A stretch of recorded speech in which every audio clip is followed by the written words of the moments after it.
Queen's Bath. This is Queen's Bath, wherein back in those days, queens used to come and take a nice good bath. Like, look at it, it's so beautiful, and at night it would even look prettier because with all those diya and light and dim color and everything would look really pretty. So then I was going to Vijaya Vitala temple, and these aunties were accompanying me, and this is Vijaya Vitala temple. So this was nearly close to sunset time. So sunset time at Vijaya Vitala was so beautiful, like you can see it. And this is Stone Chariot, that 50 rupees note has this. Yeah, so I didn't have a 50 rupees, so I couldn't take that photo.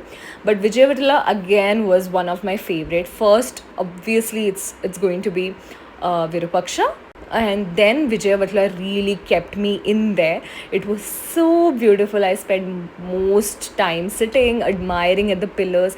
Imagine once upon a time a wedding used to take place here. I really wish my wedding was somewhere like this. It looks so good. It looks exactly like a Maniratnam frame, right? And I loved it. I literally loved it.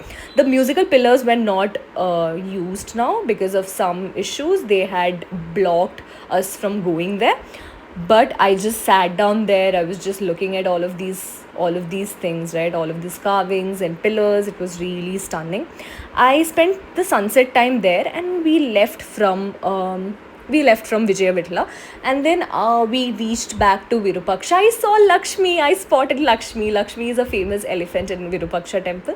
Then the night was spent in few places. This is the day four.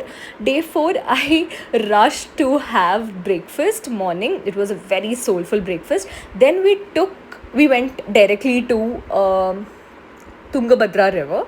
We spent some time in Tungabhadra River. It was quite sunny, but I still wanted to take some photos and videos there. And this is some game, I think, some sort of game that olden days they used to play. This is some temples that is close to Virupaksha temple, but there is no god idol, so you cannot guess which god temple was this.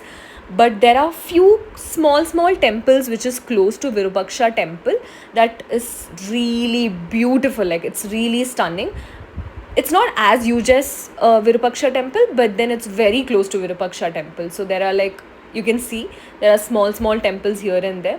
I spent such a good time sitting there, just thinking how people used to come back in those days, offer flowers and whatever and all of those things. I was just lost in there. It was so beautiful. Then I had this nice drink.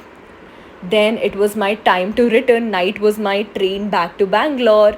So I sat in this cafe for some time. I had to travel to Hospet, took a train.